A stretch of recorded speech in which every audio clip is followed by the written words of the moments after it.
शायर हिम्न एक short story writer केकी N Daruwalla के द्वारा लिखा गया है और इनको ना साहित्य अकेडमी अवार्ड जो है 1984 में मिला था और कॉमनवेल्थ पोएट्री अवार्ड भी मिल चुका है। इतने बड़े कवि थे।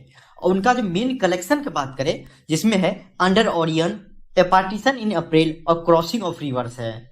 इस कविता में देखेंगे कि हिंदू धर्म अगर कोई इंसान मर जाता है तो उसे आग के हवाले कर देता है, तो आग का रिस्पॉन्सिबिलिटी रहता है कि उसको पूरी तरीके से जलाएं। लेकिन आग अपना जो कर्तव्य है वो भूल जाता है और उससे गलती क्या हो जाता है पूरा का पूरा कविता देखेंगे। और जब ही कविता का बात आता है तो लाइन बाय लाइन समझना जरूरी है। The burning heart erupted phosphorescence and wandering host light frightened passer by as moonlight scuttled among the bones. यहाँ पे देखिए दो तीन वर्ड का मीनिंग समझना जरूरी है। इरप्टेड मतलब होता है बाहर निकलना। अब फॉस्फोरेसेंस मतलब क्या होता है?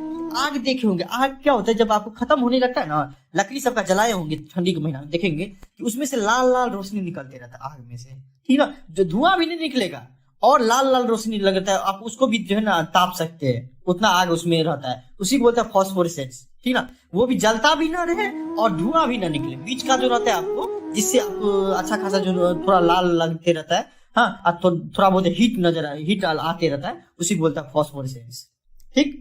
और यहाँ पे आपको स्कटल्ड मतलब क्या होता है? तेज गति से भागना, ठीक। तीन ही वर्ड का मीनिंग यहाँ पे समझने का जरूरत है। कभी क्या कहना चाहता है तीनों लाइन का अर्थ? कभी कहता है कि रात का टाइम रहता है और एक चिता जल रहा रहता है, मतलब क्या आधा जल गया रहता है और उसमें से जो लकड़ी सब रहता है उसमें से लालिमा टाइप का आता रहता है, मतलब पूरा का पूरा आग खत्म नहीं हुआ रहता है। यह दृश्य है, ठीक ना। और जितने भी लोग जो है उस देख के जाते आते थे, वो जो देखते थे ना, थोड़ा थोड़ा आग निकल रहा है, चिता जल रहा है, डर के मारे मतलब सब कांपने लगते थे।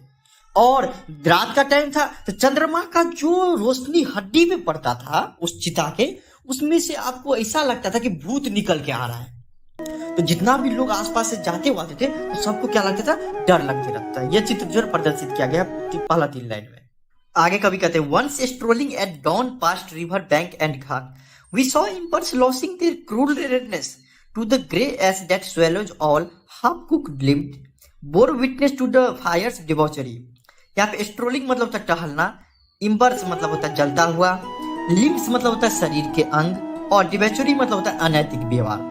अर्थात चारों लाइन का मतलब कभी कहना चाहता है कि एक दिन कवि अपने पिता के साथ टहल रहा था घाट के किनारे। घाट होता है मणिकर्णिका घाट, सुने होंगे नाम। अर्थात क्या कि गंगा नदी के पास में जहाँ पे चिता सब जलाया जाता है उसको घाट बोलते हैं। गाँव घर में भी बोलते हैं, जहाँ पे भी चिता जलाते हैं पानी सब रहता है उसको घाट बोलते हैं, ठीक। तो वही हो रहा था कि सुबह में जो है ना आपको टहल रहा था कवि अपने पिताजी के साथ। तो उसने देखा क्या कि रात में चिता जला होगा, तो अभी ना पूरा का पूरा धीमा पड़ गया, एकदम राख में बदलती जा रही थी। आग अब ज्यादा नहीं था, अर्थात क्या चिता जो है ना रात से जलते जलते अभी पूरा धीमा हो गया था जब सुबह में टहल रहा था कवि तब। और ये सब देखा ना तो उसके पिताजी ने उसको बोला, क्या बोला आगे के लाइन में देखा, my father said you see those half burnt figures and bone stubs the figure at times forget it's dead a Zoroastrian I my child fingers clenched into a little knot of pain I swore to save fire from the scene of forgetfulness। यहाँ पे देखिए 2-3 word का समझना जरूरी है। एक तो हो गया आपको क्या, स्टब्स मतलब अवशेष जो जला है, ठीक ना। और जोरेस्ट्रेन मतलब क्या, कभी पारसी थे, ठीक ना। जोरेस्ट्रेन उनके लिए वर्ड किया गया। क्लेंच्ड मतलब क्या होता है? हाथ बंद करके जो गुस्सा करना ना या कसम खाना, उसको बोलता है हाथ बंद करके जो खाता कसम, उसको बोलता है क्लेंच्ड। उनके पिताजी कहते हैं, तुमने बेटा उन जली उंगली और हड्डियों के अवशेष को देखा जो अभी तक जला नहीं है।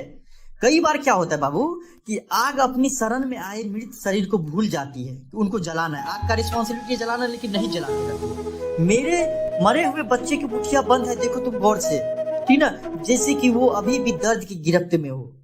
आग का काम था उसको जला देने के लिए, लेकिन अभी भी देखो उसका मुट्ठी बंद है, लगता है कि अभी भी गिरफ्त में है। अर्थात ये देख कर कवि जो है आप केके एन दारूवाला कसम खाता है कि मैं आग को अपना कर्तव्य भूलने के जो पाप से बचाऊंगा। कि आग का काम था कि पूरी तरीके से जलाना, लेकिन वो जलाया नहीं, वो उसका कर्तव्य था। उसके कर्तव्य को भूलने से जो हम पाप से बचाएंगे, वो जो पाप किया है उससे हम बचाएंगे। क्या पाप किया, कैसे बचाएगा, वो आगे के लाइन में। It never forget and 20 years since as I consigned my first born to the flames the nearest tower of silence was 1000 miles। यहाँ पे कंसाइन मतलब होता है सुपुर्द करना। टावर ऑफ साइलेंस मतलब क्या हो गया बाबू कि जोरेस्ट्रन सब पे क्या होता है कि पारसी लोग ना अपने मृत शरीर को क्या करता है, टावर ऑफ साइलेंस में दिया जाता है, अर्थात कि वहां पे जो है एक तरह का गुम्बद बना रहता है, और जो गिद्ध वगैरह सब है अब तो खत्म ही हो गया सब। पारसी सब पहले गिद्ध था, क्या करते थे उसके शरीर को ना जलाता नहीं था पारसी सब, गिद्ध सब खा लेता था, ठीक ना। तो टावर ऑफ साइलेंस का मतलब ये हो गया, ठीक। कवि कहता है कि 20 साल पहले भी हम एक गलती किए हुए थे कि हमारा काम था कि मृत शरीर को टावर ऑफ साइलेंस में दे आना, लेकिन हम टावर ऑफ साइलेंस हमारे घर से मीलों दूर था, हजारों मील दूर था, हम वहां तक पहुंच नहीं पाए। तो हम क्या करते, मेरा जो पहला बच्चा था वो आग के हवाले कर देते, आग में जला देते, जबकि पारसी है तो हमको टावर ऑफ साइलेंस में जाना थे, लेकिन हम आग के हवाले किए थे। एक गलती हम किए हुए हैं। आगे फिर समझ में आ जाएगा पूरा। The fire he said to him to me, you stand forgiven, broken yet rebellious, I swore this time to save it from the sin of forgiving। यहाँ पे देखिएगा रिबेलियस का अर्थ क्या होता है आपको, बाकी, स्वर मतलब होता है कसम खाना, sin मतलब होता है पाप, और तीनों जो लाइन है उसका मतलब क्या कहना चाहता है कवि।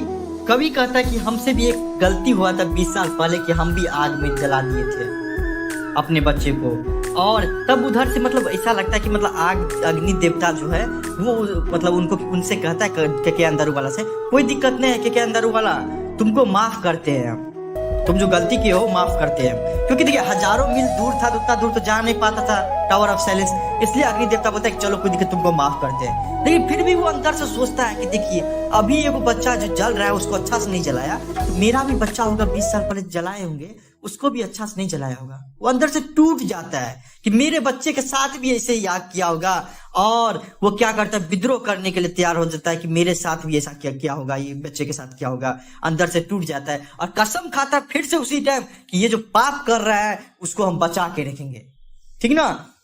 अर्थात क्या, पहले बात तो हमको अग्नि का हवाले करना नहीं चाहिए, के अंदर उबल कहता है, और दूसरा बात अगर करना भी चाहिए तो कम से कम वहां पे खड़ा रहेगा, पूरा का पूरा जलना चाहिए। गांव घर में होता है ऐसे, जब तक लाश पूरी तरीके से नहीं जलता तब तक एक ना एक आदमी नहीं जाते रहता है। तो बोलता है कि जो ये पाप कर रहा है अग्नि, जो फायर हिम जो है पाप कर रहा है, वो आपको वो पाप से हम बचाएंगे, ठीक। वो कसम खाता है, और यही पे जो कविता खत्म हो जाता है।